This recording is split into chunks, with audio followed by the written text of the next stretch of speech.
Hello everyone, I'm going to make this video to give some pointers to people that are getting ready to file a discrimination complaint against their employer or a sexual harassment complaint, especially if you are within the state of Texas.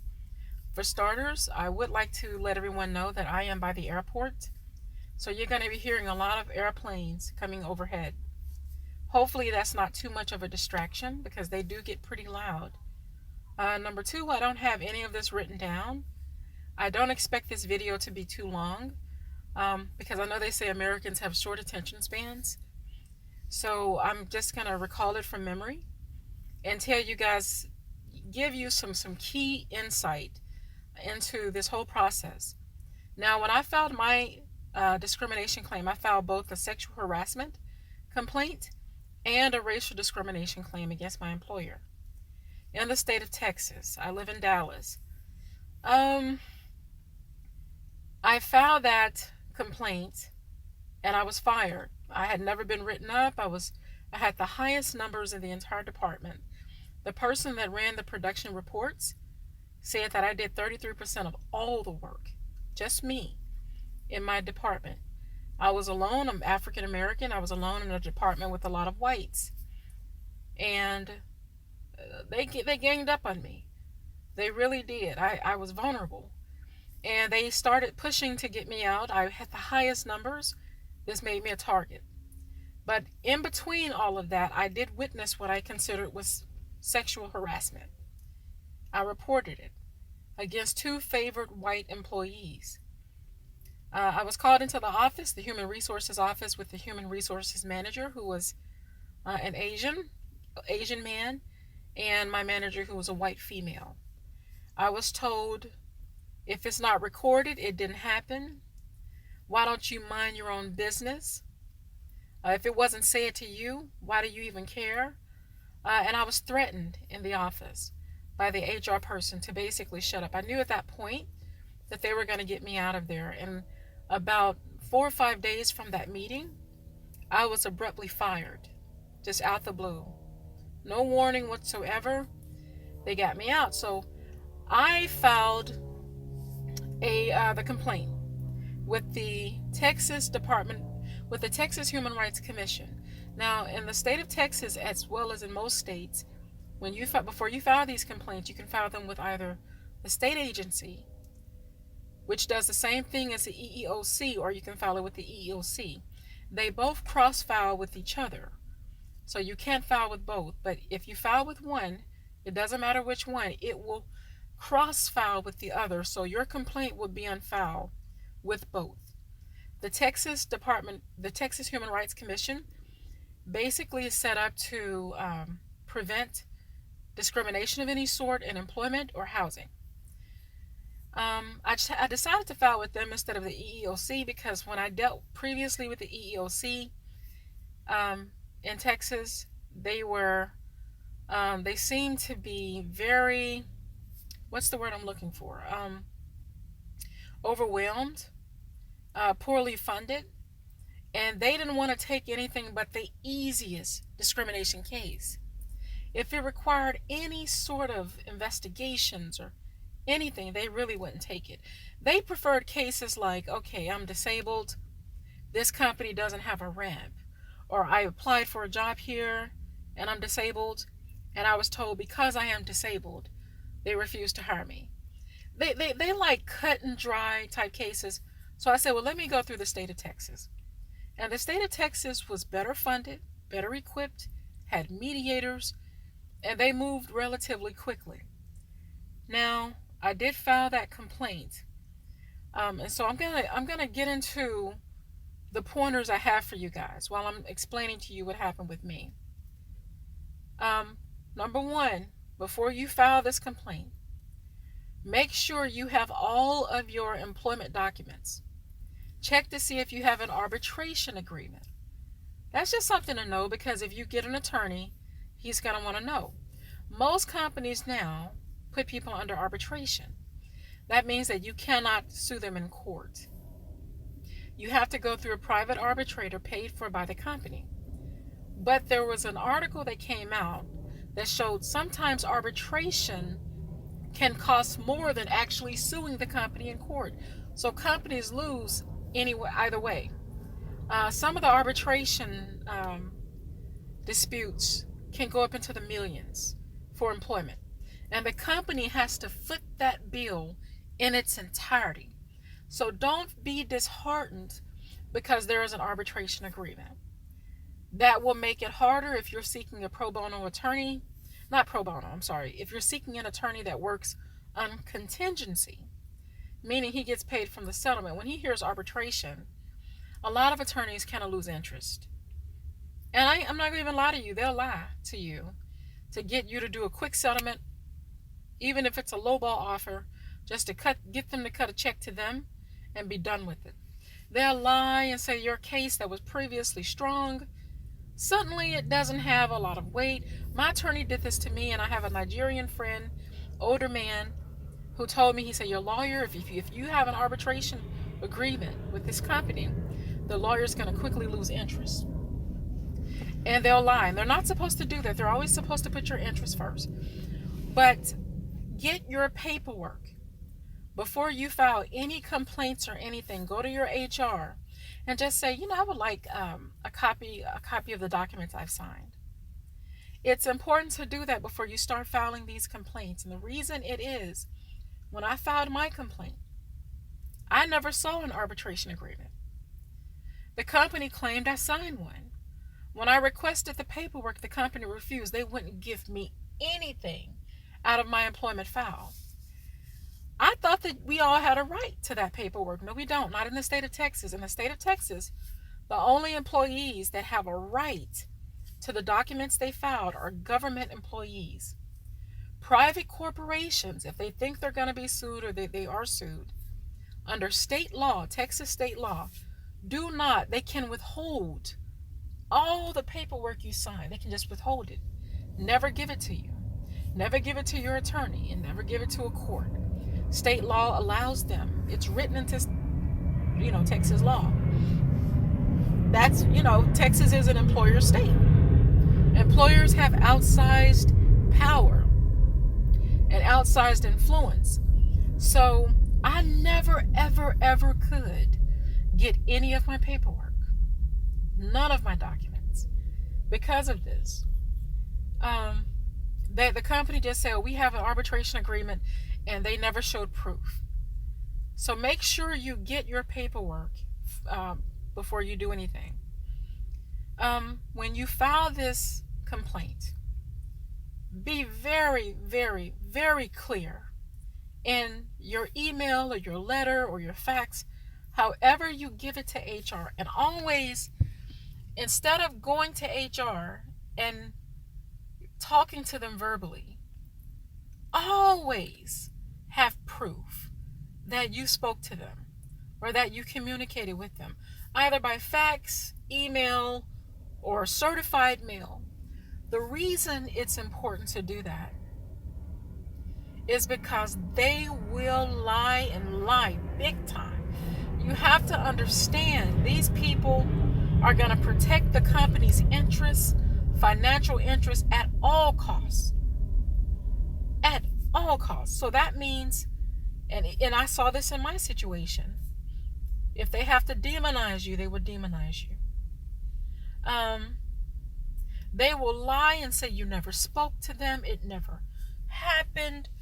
They will lie. I mean, the lies that come out of HR, that are put together by HR, their attorney, their employment attorney, and the managers, will shock you. These people have mortgages, big car notes, kids in college, vacations, credit cards to pay for, and nothing will come between them and that job. They are compromised.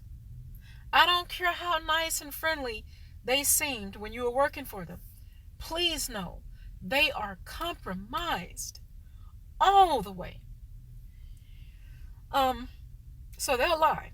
Always keep proof. And in that communication, be very specific. My attorney asked me this, and fortunately for me, I was very clear. But I knew they were going to fire me because I just knew.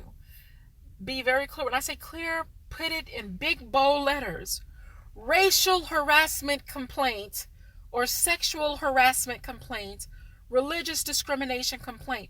That's very important to do, because you don't want there to be any room for them to say, well, we didn't know it was really a complaint or about this, or always make it explicitly clear.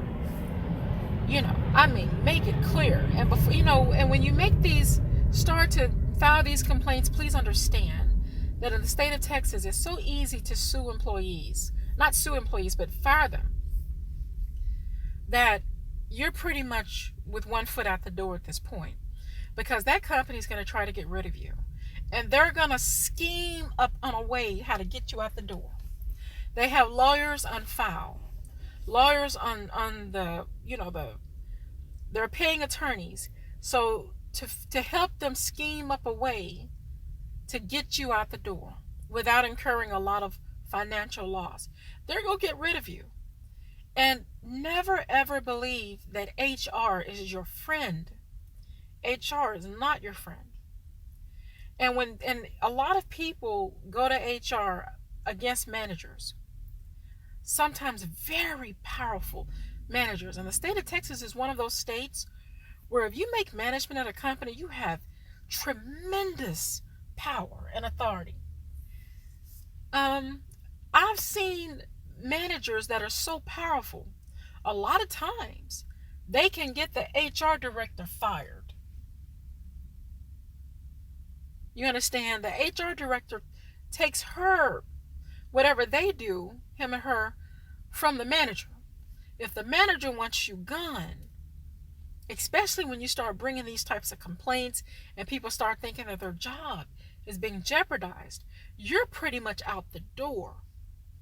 It doesn't matter how valid your complaint is, how legitimate it is, how much proof you have, they gonna get you up at that door. So, like I said, these managers have a lot of power. And HR is thinking about their job. They're not gonna side with you over a manager. Ever. So, when you start filing these complaints, be very clear. Keep proof. If you email, send a copy to your personal email. If you fax, keep proof that the fax went through. If you send a letter, send a certified mail. Always have proof that you communicated.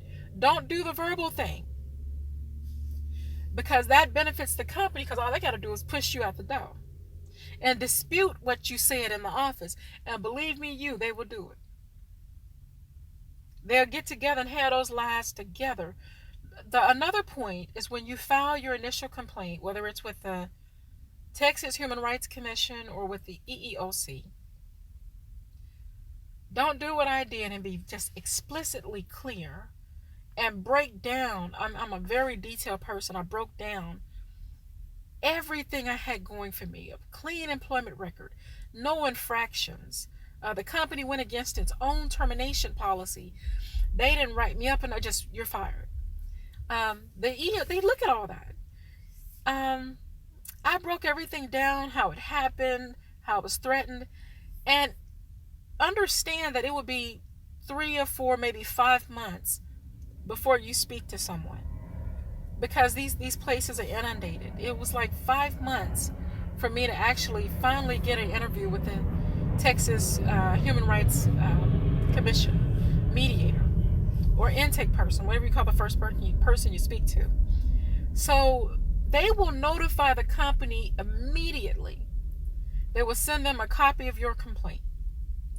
The company, as in my case, the company had an in-house attorney who outsourced it to a big badass law firm outside the company, one of the biggest in the country.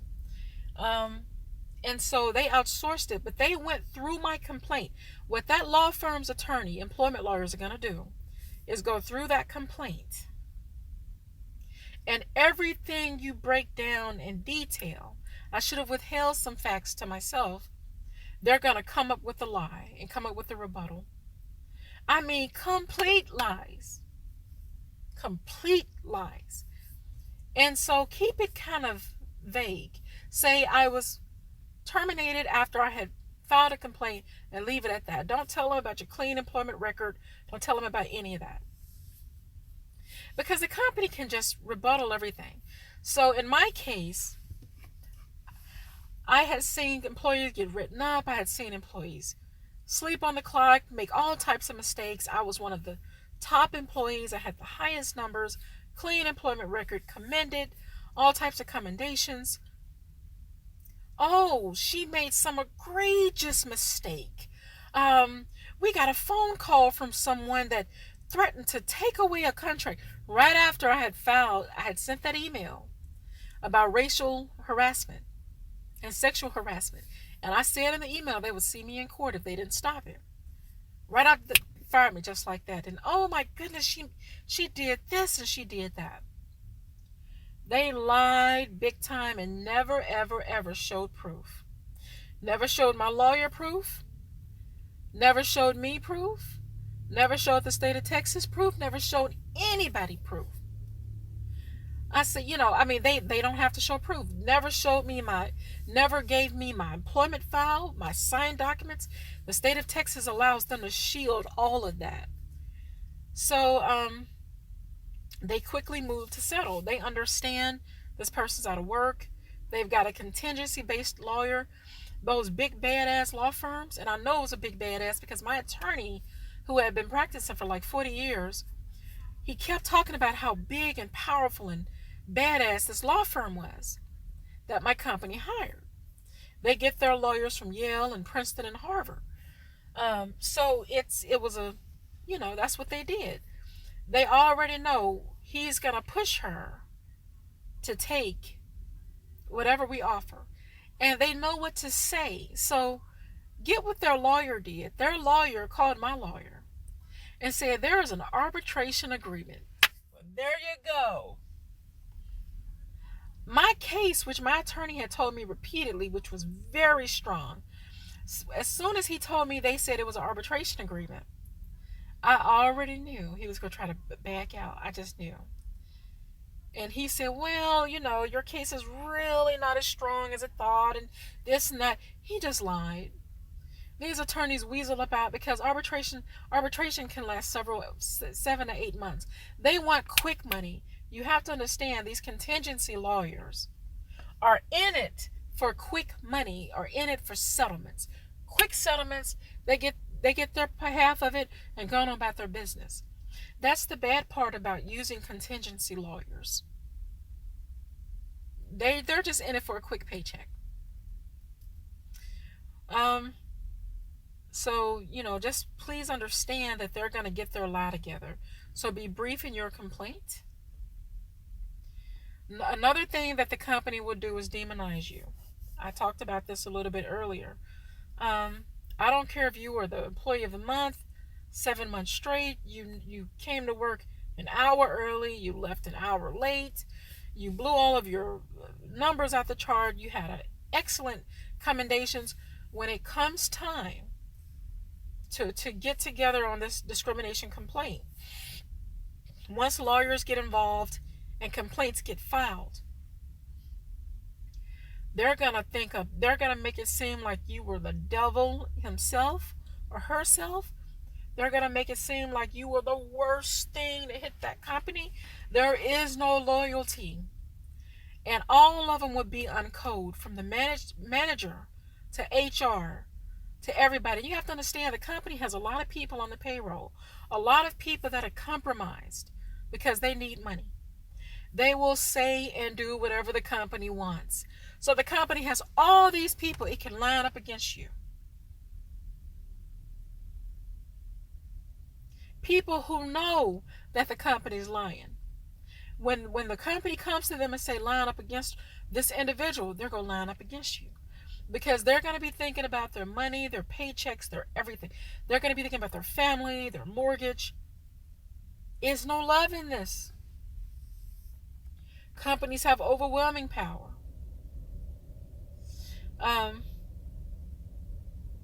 Expect to stand alone. A lot of people don't want to get entangled with no lawsuit. Even people that know what went down. They don't want to be hauled into court or showing up for meetings and all that. They just don't want any part of it. The company's people will show up because the company has asked them. They're on the payroll. But it's going to be hard usually for you or for the person on the other end, the victim, to have, it's just so unequal when you're going up against these companies. So I think I ran down my main points, which is get your paperwork. If there is an arbitration agreement, don't become discouraged. That can be just as expensive, if not more expensive, than an actual lawsuit against the company. There was an article written that showed how arbitration agreements work against a lot of these companies. They can reach up in the millions because the company has to pay the arbitrator for all of their time working on it. And the longer it's delayed, the longer the company loses. The more the company loses. So get your paperwork, be very clear, expect to be demonized. Don't become discouraged if there's an arbitration agreement. Just know that your contingency lawyer will try to jump out of it real quick. He's going to tell you your strong case is suddenly not so strong. He's going to be pushing you to settle. So I did settle with the company. They quickly pushed to settle. I had to sign a confidentiality agreement. They tell you what to say if you're asked about it. I could never even acknowledge the agreement. I couldn't tell any of my coworkers what happened. The company changed my termination to a resignation in the system. And the state of Texas and its mediators know very well how this game goes. Their main thing is to don't ever talk about it. Don't ever demonize the company. It's to protect the company's image. That's all these companies care about, is protecting their image. They don't ever want you to go public and let people know how dirty they can be. They can be some low-down, dirty sons of bitches. I ain't gonna lie to you. So I hope this helps someone out there that's getting ready to go through this process. When the company says they want to mediate, that's typically a good sign, because they already know we finna come off some money. And my lawyer had already explained they don't like to call it settlements. They like to call it severances. So they'll say, even if you were not entitled to a severance, even if a severance only went to salaried employees and you were a wage employee, they're going to call it a severance. And they're going to say, okay, well, let's discuss the severance. And all they're going to be doing is bouncing back and forth figures. That's another thing. They will never call it a settlement. And you will have to sign a confidentiality statement. So I hope this helps someone. It's a lot to go through, but don't get discouraged. And that's about it.